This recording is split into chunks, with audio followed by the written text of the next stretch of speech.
Hello students, तो आज हम करने वाले हैं क्लास 11 चैप्टर नंबर 1 सेट्स की एक्सरसाइज 1.1। ठीक है, तो क्वेश्चन नंबर 1 देखते हैं क्या कह रहे हैं। Which of the followings are set, इनमें से कौन से सेट हैं और कौन से नहीं है, जस्टिफाई योर आंसर। तो चलो देखते हैं, बहुत ही सिंपल सा क्वेश्चन है, easy question. The collection of all the months of a year with letter J. Simple, आपको एक सेट लिखना है जो जे से स्टार्ट होने वाले मंथ्स के नाम है। ठीक है, तो सबसे पहले क्या लिखेंगे, जनवरी होता है जे से स्टार्ट होने वाला, जून होता है, और थर्ड नंबर पे क्या आएगा, जुलाई। और इसके अलावा कोई नाम ऐसा नहीं है, तो ये एक सेट होगा। क्यों सेट होगा? क्योंकि इसके अंदर के जो एलिमेंट्स हैं वो वेल डिफाइन है, इन्होंने हमें पूरा बताया है। ठीक है, तो yes, it is a set. Second देखते हैं, the collection of 10 most talented writers of India. क्या ऐसा पॉसिबल है? ये तो डिपेंड करता है पर्सन टू पर्सन, किसके लिए कौन सा टैलेंटेड है और किसके लिए कौन सा है। मेरे को कोई और राइटर अच्छा लगता है तो आपको कोई और अच्छा लगता होगा।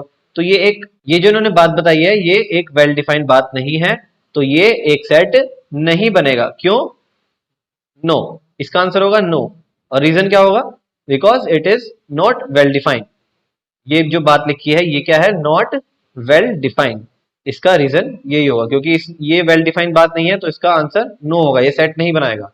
ए team of 11 best cricket batsman of the world, ऐसा भी पॉसिबल नहीं है, क्योंकि मेरे लिए कोई और बेस्ट होगा, किसी तुम्हारे लिए कोई और होगा। कभी कभी ऐसा होता है ना, मेरे को विराट कोहली पसंद है तो जरूरी थोड़ी है कि तुम्हें भी विराट कोहली पसंद होगा। तो इसके अकॉर्डिंग अगर बात करें तो ये भी नो आंसर होगा, ये भी सेट नहीं लिखेंगे हम, क्योंकि ये चीजें भी क्या है, नॉट वेल डिफाइन है, वेल डिफाइन नहीं है। और हमें पता है सेट बनाने के लिए वेल डिफाइन एलिमेंट चाहिए होते हैं, जैसे कि क्वेश्चन नंबर 1 के फर्स्ट पार्ट में देख लो आप, ये तीनों इन्होंने एग्जैक्टली हमें बताया था कि जे से स्टार्ट होने वाले नाम लिखने हैं, तो हमने जे से स्टार्ट होने वाले ही नाम लिखे हैं इसमें, लेकिन यहाँ पर हम नहीं लिख सकते ये चीजें। The collection of all boys in your class, ऐसा पॉसिबल है?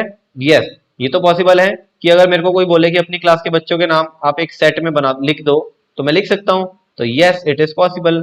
ठीक है, अब ये देखते हैं, the collection of all natural number less than 100। 100 से छोटे नंबर अगर मैं लिखने के लिए बात करूं तो लिख सकते हैं 1 2 3 4 5 6 7 8 9 10। लेस देन 100 लिखने हैं तो 100 को मत लिखना, 100 से छोटे छोटे लिखने हैं, तो ये सभी 1 से लेकर 99 तक हम लिख सकते हैं। तो ये भी, इसका आंसर भी क्या होगा, यस, ये भी एक वेल डिफाइंड एलिमेंट्स का सेट है। ठीक है, ये देखते हैं, the collection of novels written by the writer Munshi Premchand. ये तो एक वेल डिफाइंड बात है, मुंशी प्रेमचंद के द्वारा लिखे हुए जितने भी नॉवेल्स हैं उसको आप एक सेट में लिख दें तो वो सेट बन जाएगा। तो इसका आंसर होगा yes, it can form set. ठीक है, अब मेरे को तो डायरेक्टली एकदम से याद नहीं है ना उसने कौन कौन से नॉवेल्स लिखे, नहीं तो मैं लिख के भी दिखा देता तुम्हें। ठीक है, चलो आगे देखते हैं। अगले क्वेश्चन में, अगले पार्ट में क्या कह रहे हैं, the collection of all even integers. सभी इवन इंटीजर्स का सेट लिखना है, तो यहां से शुरू हो जाओ, 2 से 2 4 6 8 10, इस तरह से हम लिख सकते हैं। तो ये इसका आंसर भी क्या होगा, यस, ये भी पॉसिबल है। The collection of questions in the chapter. Chapter में अगर आपको मैं कहूं जितने भी क्वेश्चन है उनका कलेक्शन लिख दो, तो लिख सकते हो। आपको पता है आपके चैप्टर में कितने क्वेश्चन है और क्या है, जो भी है, ये एक वेल डिफाइंड बात करी गई है। A collection of most dangerous animal of the world. अच्छा, ये एक वेल डिफाइंड बात नहीं है। क्यों नहीं है वेल डिफाइंड? ये सेट नहीं बनाएगा। क्यों? क्योंकि मेरे को तो डर लगता है शेर से, जरूरी थोड़ी है कि तुम्हें भी शेर से ही डर लगे, क्या पता तुम्हें छिपकली से डर लगता हो। तो ये तो डिपेंड करता है पर्सन टू पर्सन, किसके लिए कौन सा डेंजरस होगा। तो ये एक वेल डिफाइंड बात नहीं है, तो ये एक सेट नहीं बनेगा। तो चलिए क्वेश्चन देखते हैं सेकंड। अब क्वेश्चन 2 में क्या कह रहे हैं, let A is equal to 1 2 3 4 5 6। एक ए सेट है जिसमें ये एलिमेंट्स आ रहे हैं, इंसर्ट दी अप्रोप्रिएट सिंबल। ये दो सिंबल दिए हुए हैं इन्होंने, कहा है ब्लैंक स्पेसेस में। ये क्वेश्चन नंबर के 2 के 6 पार्ट दिए हैं, इनमें आपको ब्लैंक स्पेसेस में ये दोनों फिल करने हैं। अब इन दोनों का मतलब क्या होता है, मैंने वैसे बेसिक की वीडियो में बताया था, अगर आपने नहीं देखी तो आप इससे पिछली बेसिक की वीडियो देख ले, उसमें आपको सब समझ में आ जाएगा। फिलहाल मैं हल्की सी हिंट दे देता हूं आपको। इसका मतलब होता है बिलोंग्स टू, यानी कि अगर मैं कह रहा हूं बताओ कि जो 4 है क्या वो ए को बिलोंग करता है, हाँ, हम कहेंगे हाँ 4 है जो ए को बिलोंग करता है, यानी कि ए सेट से ही तो उठाया गया एलिमेंट है ये 4। इस तरह से होता है बिलोंग। और अगर बिलोंग पर क्रॉस लगा दे तो ये होता है नॉट बिलोंग्स टू। क्या कहते हैं इसको, तो होता है बिलोंग्स टू, इसका होता है नॉट बिलोंग्स टू। तो यहां पर हम देख लेंगे, सिंपल, बिल्कुल सिंपल क्वेश्चन है। 5 ए से बिलोंग करता है, यस, 5 जो है वो ए से बिलोंग करता है। 8 बिलोंग नहीं करता, जीरो बिलोंग नहीं करता, आप देख सकते हैं सेट में जीरो नहीं आ रहा है। 4 क्या ए से बिलोंग करता है? 4 भी ए से बिलोंग करता है। 2 ए से बिलोंग करता है, यस 2 भी ए से बिलोंग करता है। आप देख सकते हैं आपके सामने ए सेट में लिखे हुए एलिमेंट्स है। 10 ए से बिलोंग करता है, आप देख सकते हो। क्या इस सेट में 10 आ रहा है? नहीं आ रहा। इस सेट में 10 नहीं आ रहा तो क्रॉस लगा दो, नॉट बिलोंग्स टू। ये हो गया हमारा क्वेश्चन नंबर 2। बहुत ही सिंपल क्वेश्चन। चलिए देखते हैं क्वेश्चन नंबर 3। क्वेश्चन नंबर 3 में कह रहे हैं write the following in roster form. ये आपको रोस्टर फॉर्म में लिखना है। अच्छा, मैंने बेसिक की वीडियो में ये भी समझाया था कि सेट को डिफाइन करने के कितने फॉर्म होते हैं हमारे पास। There are two forms. First form कौन सी होती है? Roster form. और सेकंड कौन सी होती है? Set builder form. तो हम इसमें देख सकते हैं कि हमें ये वाली इन्होंने सेट बिल्डर फॉर्म दिए हुए हैं। ये सभी क्या है?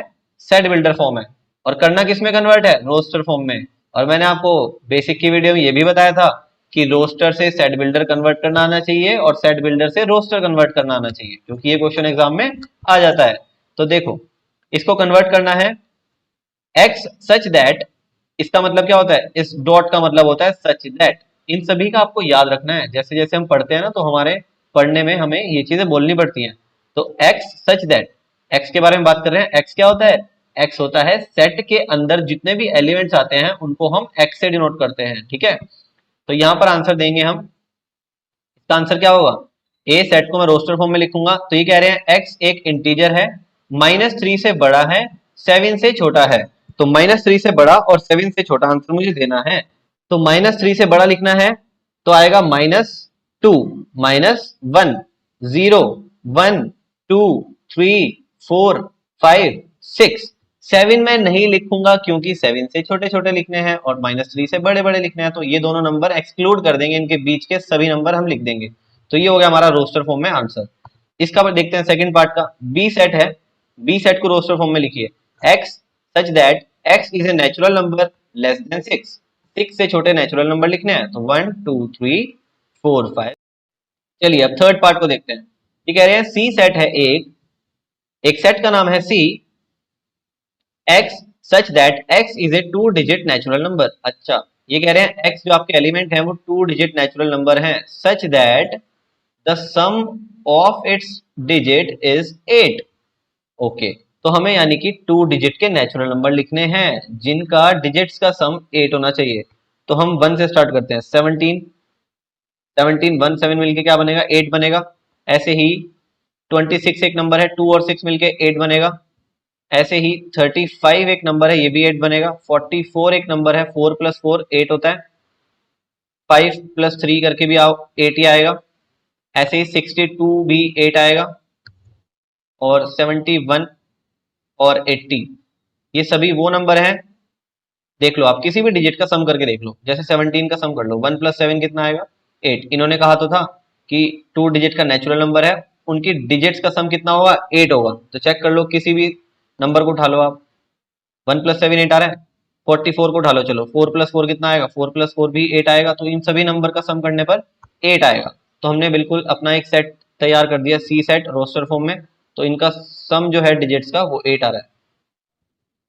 देखो, फोर्थ पार्ट में क्या कह रहे हैं? X such that X is A prime number which is divisor of 60। Question को बड़े ध्यान से पढ़ते हैं। इसमें लिखा है एक्स क्या होगा? एक प्राइम नंबर होगा और 60 का डिवाइजर भी होगा, यानी कि जिसके टेबल में 60 आता है। तो मैं लिखता हूं सेट। अब देखो, वैसे तो 1 भी 60 का फैक्टर वो है, 1 भी क्या है? 60 का ही फैक्टर है, लेकिन 1 प्राइम नंबर नहीं होता तो 1 नहीं लिखेंगे, हम लिखेंगे 2 से। 2 एक प्राइम नंबर भी है और 60 का डिवाइजर भी है। 3, 3 भी एक प्राइम नंबर है और 60 का डिवाइजर है। 5, 5 भी एक प्राइम नंबर है और 60 का डिवाइजर है। इससे आगे अगर मैं जाऊं, नंबर तो और भी बहुत सारे हैं लेकिन वो प्राइम नहीं होंगे। 6 भी एक 60 का फैक्टर होता है ना। एक 10 भी 60 का फैक्टर होता है, 20 भी 60 का फैक्टर होता है, 30 भी 60 का फैक्टर होता है। लेकिन ये सभी नंबर क्या है? प्राइम नहीं है, ये नॉट प्राइम नंबर्स हैं। हमें तो वो नंबर चाहिए थे 60 के डिवाइजर भी हो और प्राइम भी हो। तो हमारा आंसर क्या होगा? 2, 3 और 5। Clear to everyone? चलो आगे चलते हैं। फिफ्थ पार्ट देखते हैं। E the set of all letters in the word trigonometry. Trigonometry word दिखाई दे रहा है आपको। इसमें आपको ई सेट लिखना है और सभी एलिमेंट्स को इसके अंदर लिखना है। टी, इसको अलग अलग करके लिख लो, TRI, GON। अब दोबारा से मैं ओ नहीं लिखूंगा, मैंने कल समझाया था बेसिक की वीडियो में कि कोई भी लेटर जब हम सेट में लिखते हैं तो रिपीट नहीं करते हैं। TRIGON, इस ओ को मैं नहीं लिखूंगा, मैं लिख रहा हूं एम को, ई लिखूंगा। टी, टी देखो एक बार आ चुका है, पहले भी टी आ चुका है एक बार, तो ये हो गया हमारा एक सेट। कोई भी एलिमेंट हमें रिपीट नहीं करना, तो इसलिए मैंने कोई भी एलिमेंट रिपीट नहीं करा। लास्ट पार्ट देखते हैं इस क्वेश्चन का।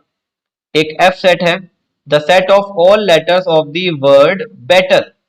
इसका हमें सेट बनाना है, तो बी ई टी, दोबारा से मैं टी नहीं लिखूंगा और ई भी दोबारा रिपीट नहीं करूंगा, और एक आर लिखूंगा, और ये मेरा हो गया आंसर। तो ये था हमारा question number 3। Thank you students for watching this video.